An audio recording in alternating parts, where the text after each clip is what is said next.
Calvin Rankin was born in Passaic, New Jersey. He goes by Mimic. After an accidental mix-up of chemicals from his father Ronald Rankin's experiments, he gained the ability to temporarily copy the skills, physical traits, knowledge, and superpowers of any person within close range. Due to the long time spent with the original 5 X-Men, Calvin is able to call on any of their powers at will. Thus, he has the powers for flight, granted by Angel, the increased strength and agility of Beast, the optic blasts of Cyclops, the temperature manipulation of Iceman, and the telekinesis of Jean Grey. Currently, Calvin is grocery shopping. He lives the simple life now. But no matter how far he distances himself from the superheroics, Calvin's abilities will always be valuable. And at the moment, that statement is especially true for Cable, who arrives at the grocery store, tracks down Calvin, and shoots him with the same incapacitating bullets that he did to both the young Iceman and Beast. "Your services are required," Cable tells him. Back at the Institute, Old Man Logan has been transformed into one of Ahab's hounds.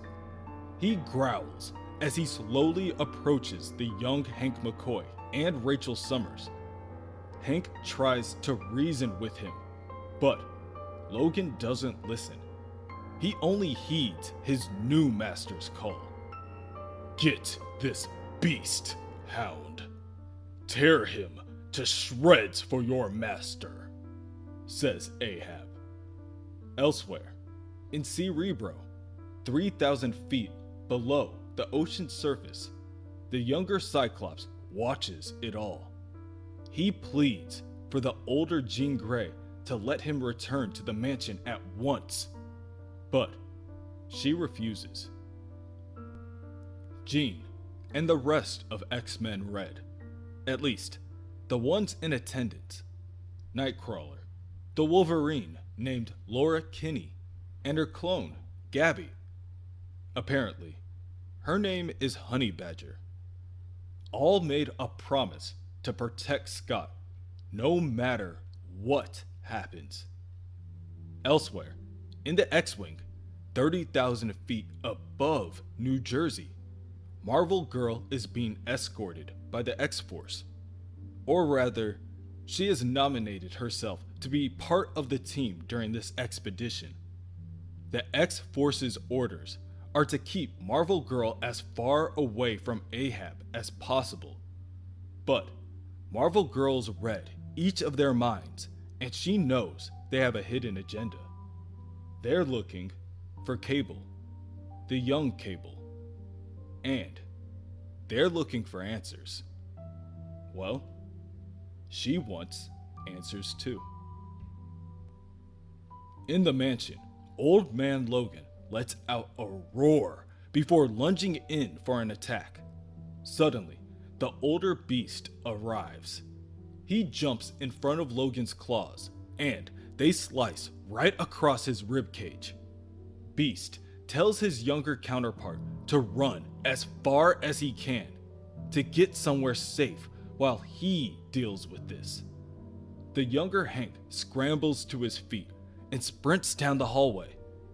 Beast takes his try to reason with Old Man Logan to snap out of it, but he too fails. Ahab just stands there and smiles as he watches Logan attempt to plunge his claws into Beast's chest. Once Ahab, master of the hounds, has his hooks into a fresh new hound, he doesn't let go. Especially Not when it comes to ones who bring as much to the table as Logan does. Ahab then signals for the two French children to join him at his side. It was him who dropped the children off in Chicago for the young X-Men to save. Such noble heroes, trampling on themselves for the opportunity to save those in need. It was so easy that this victory barely feels fairly won. The boy, Maxime, has the adept ability at manipulating those around him, handy for keeping people calm while little Mannion implants her psychic bombs, hiding them deep in one's brain. No need for years of torture when Ahab can simply implant several years' worth of memories of it. Like an anesthesiologist and a surgeon, they work quite well together, creating hounds in an instant.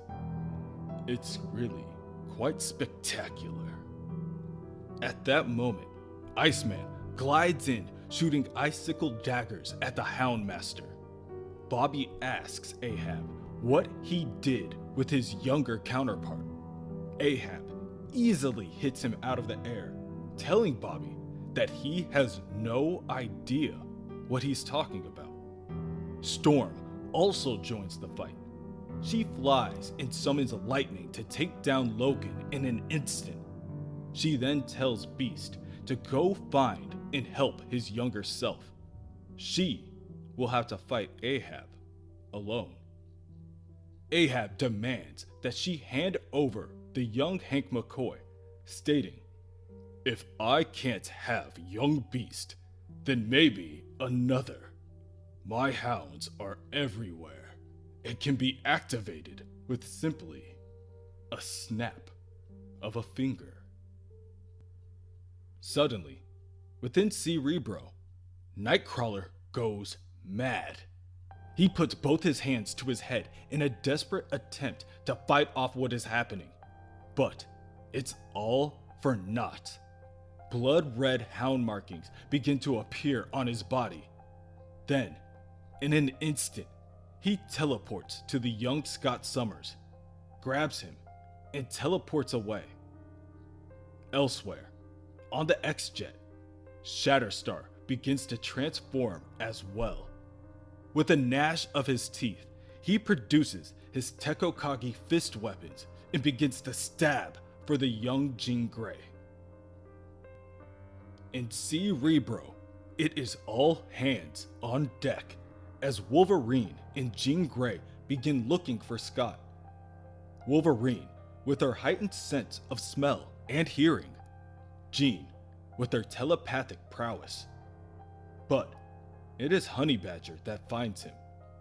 She innocently points a finger out of the window and asks the others, "Why's Kurt trying to drown Scotty?" Both women whip their heads around to see Scott squirming out in the water. Jean instantly puts a telekinetic bubble around Scott and brings him back into the base. She just hopes that she is not too late and that the pressure didn't already crush his body. On the jet, Shatterstar struggles to make his way to Jean Grey. She pries in his mind to find out that something's done this to him, filled his head with memories, making him do this. They are trying to make Shatterstar kill her. He doesn't know what he's doing. He's confused. Warpath and Cannonball attempt to restrain Shatterstar, but he continues to flail about. Boom Boom creates her pocket-sized explosives and tosses the projectiles at Shatterstar, each of them detonating like miniature bombs. Still, he fights. In Cerebro, member of X-Men Red, Trinary, and Jean examine Scott's body on the medical table. He's not dead, but he's not in good shape either. The water pressure could have crushed both him and Kurt. Speaking of, Nightcrawler continues to teleport around the Atlantean base. For now, he remains undetected by the women or the boy. He lies in wait for the right time, when their defenses are down. The perfect moment to kill the young mutant. Marvel Girl tries to shut down Shatterstar before it's too late, but his mind is gone. Kill the mutant, he chants unknowingly as he uses his weapons to tear apart the jet. Sam Guthrie, Cannonball, decides that he has had enough of this. He bursts forward. His legs turn to a propelling flame. His body turns nigh invulnerable as he tackles Shatterstar and breaks through the side of the jet. He will have to fight Shatterstar alone. In the mansion, the battle continues. The thunderous sound of Storm's lightning cannot keep Wolverine down for long, and they cannot drown out the screams of the students as the hounds break apart the building and take over their school. In the middle of it all stands Ahab. I only need one of you. Young Hank McCoy, give yourself up, and the others can walk away from this. But if you continue to run, then young Cyclops, Jean, Angel, or Bobby must take your place. Are you able to live with that, knowing that one of your teammates gave their lives because you were too cowardly to do the same for them? The young Hank McCoy continues to sprint on all fours down the corridors.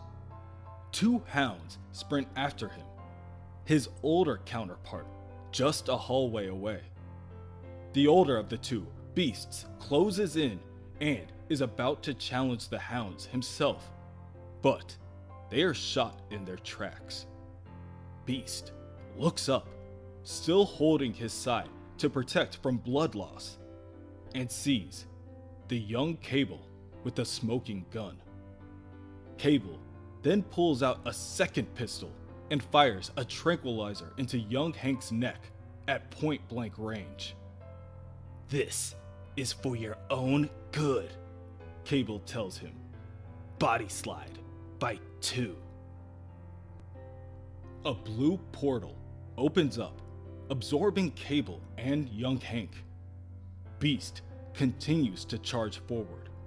He tries to stop them, but the portal closes, taking the two with it, and Beast slams into the wall behind them, cracking the remaining good ribs he has on his left side. Beast slides to the ground and leaves a bloody trail on the wall behind him. The first to find him is Headmaster Kitty Pryde, the Shadow Cat. Beast catches her up on what he can before he passes out from his injuries. Ahab cackles before attempting to teleport him and his minions away. Hounds, we are done here.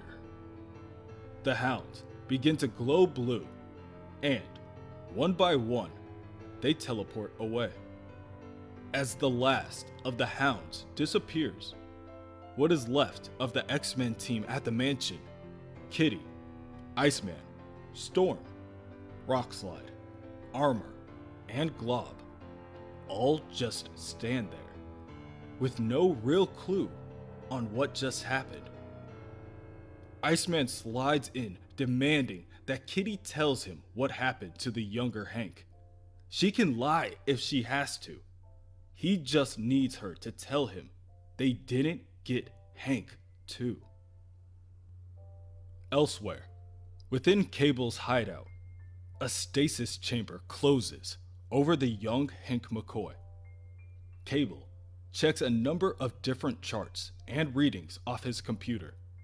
He calls it the Professor. He is pleased to see his machinations are coming to fruition. His concentration is then broken by the wails in agony coming from Mimic. Cable walks over to the railing and looks down to the bottom floor where Calvin Rankin is being hung up to the same machine that Cable used to remove Angel's modified wings. As per his power, Calvin's proximity to Angel allows him to grow wings of his own. Wings that Cable will gladly remove forcefully.